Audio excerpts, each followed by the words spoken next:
All right, the third method for finding a solution to a system of equations is 5.3. 5.3 is the elimination method.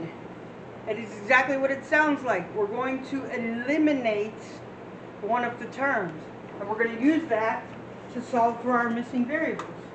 All right, so elimination method. A method for solving systems of equations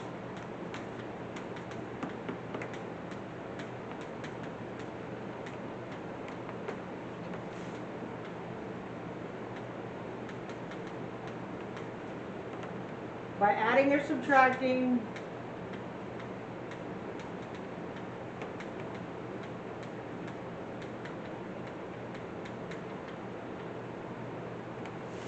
to eliminate a variable. To eliminate a variable. So we're going to figure out how to eliminate one of the variables. And if you get better at it, as you get better at it in practice, you'll know immediately which variable you should eliminate. There's an easy one and a not easy one. All right, so step one, make sure the equations are lined up. Line them up.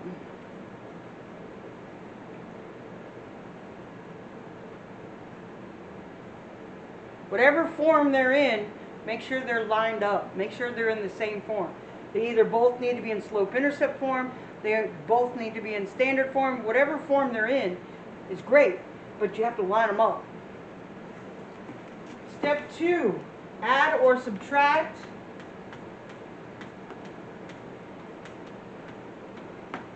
the equations to eliminate the variable with common coefficients.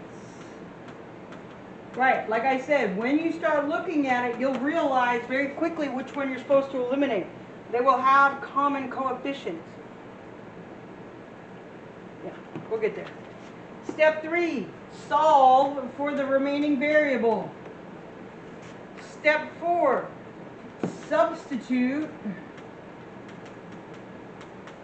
your answer into either original equation. It doesn't matter which equation. And solve for the other variable.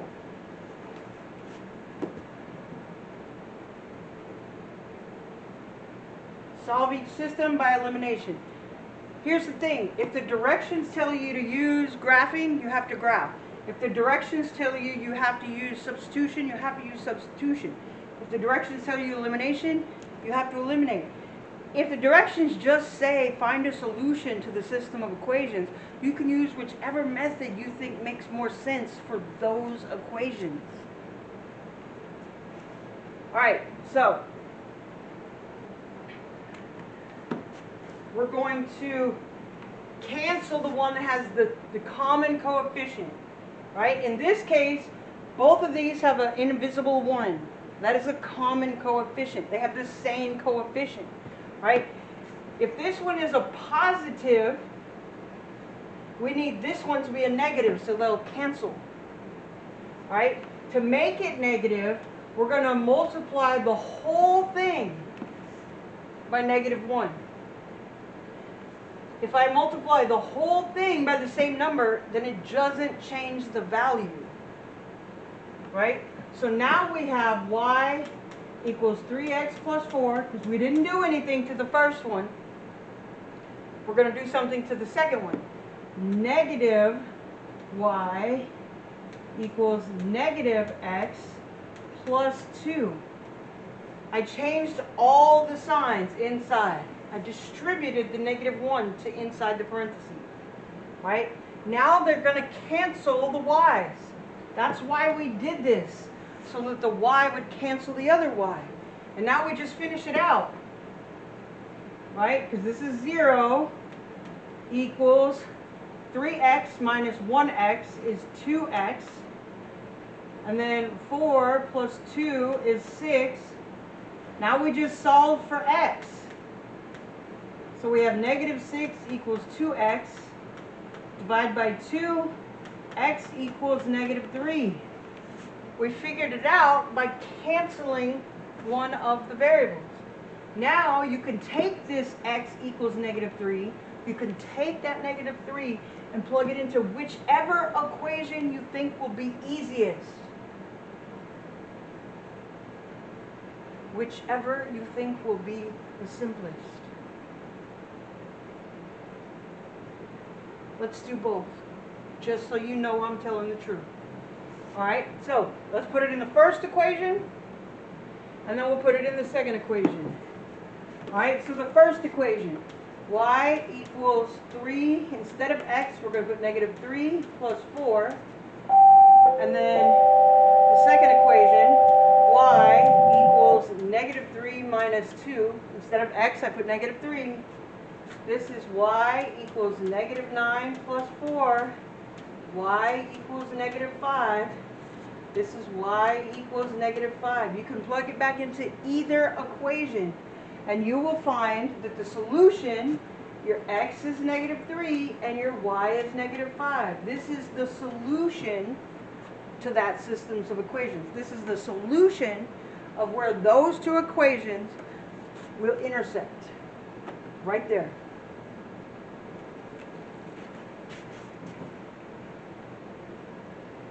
Alright, again, find the one with a common coefficient. If they have a common coefficient, the elimination method is best.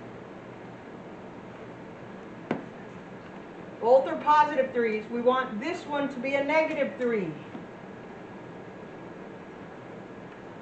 So now we have 3x minus 10y equals 14, the top one, unchanged. And then we're going to change all the signs of the bottom one. So it's going to be -3x plus 9y equals -15. I changed all the signs. Right? Now, 3x minus 3x is 0. Do you need to write the 0? No. Do you need to know it's there in your mind? Absolutely. Just because it's invisible doesn't mean it's not important. Right? -10 plus 9 leaves you with -1y. 14 minus 15 leaves you with -1. Get rid of the -1 coefficient. Y equals 1. Oh, I love y equals 1. Why? Because when you plug it in, it changes nothing. When you substitute 1, it changes nothing. So which one do we want to work with? Let's work with the second one. Right? So 3x minus 9 times 1. Do you have to put times 1? No, because it changes nothing. Equals 15. So we're going to have 3x minus 9 equals 15. Told you, it changes nothing. Add 9 to both sides. 3x equals 24. Divide by 3 on both sides. X equals 8. So our solution is 8, 1. Remember, x, y. Interesting, I know. They get more complicated. But for part 1 of the elimination method, it's that simple. This one's already set up for you. It has a positive 4x and a negative 4x. What do you have? 16y equals 16. Y equals 1. And then we're going to do 4x plus 9y equals 5. 4x plus 9 equals 5. Minus 9 on both sides. 4x equals -4. Divide by 4 on both sides. X equals -1.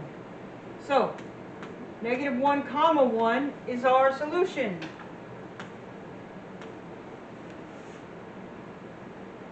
And it was already set up for you. Again, it has a positive and -1. So let it be. Just go with it. They cancel. Anything plus its opposite is 0. So we have 4x equals 28. X equals 7. Let's do the top one. X, which is 7, minus y equals 10. Negative y equals positive 3. And you're going to end up changing the signs by when you divide by -1, right? So you end up with -3. So my solution is 7, -3.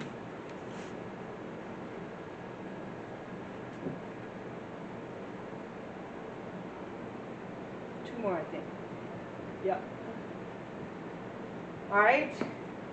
Now, you would look at this and be like, there's no common coefficients. But remember what it said, they have to be lined up.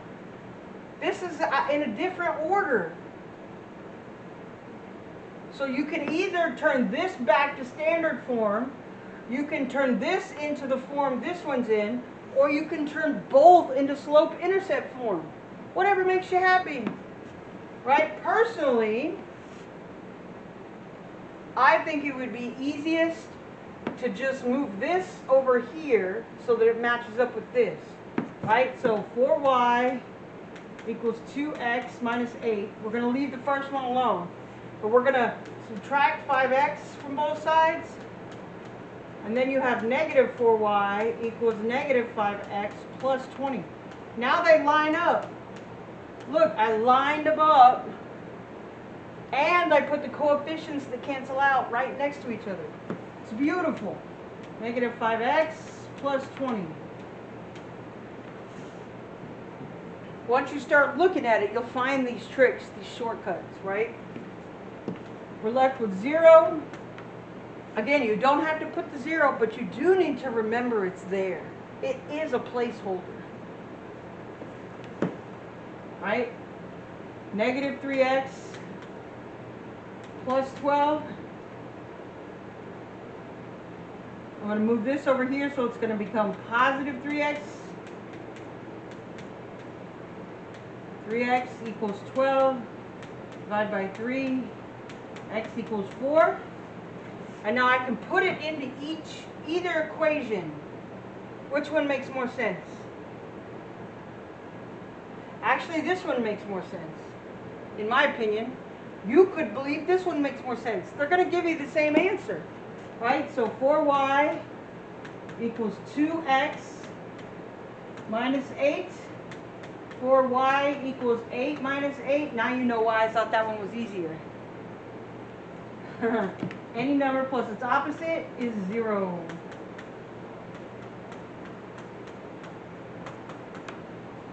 X is 4.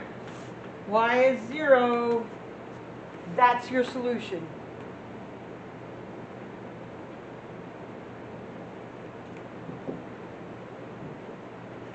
Last one. Again, they're not lined up. If you don't see a common coefficient on this part, double check and make sure they're lined up. I want them to line up. So I'm going to subtract 2x from both sides here, and that's going to give me y equals negative 2x minus 10. And then I'm just going to bring this over because it's opposite. Positive 1, negative 1. It's opposite. Right? Equals 2x. Oh, opposite. This is going to be interesting. And then plus 10. Oh, opposite. I know. You're saying, what are you talking about, Vance? That's all right. Watch. Y minus y is 0. Negative 2x plus 2x is 0. Negative 10 plus 10 is 0. Is 0 equal to 0? Yes! Infinite solutions. They are the same equation. They are the same equation. I bet if you put them both in slope-intercept form, they would be identical. How funny, they look so different, and yet they're the same exact equation. Anyways, good luck.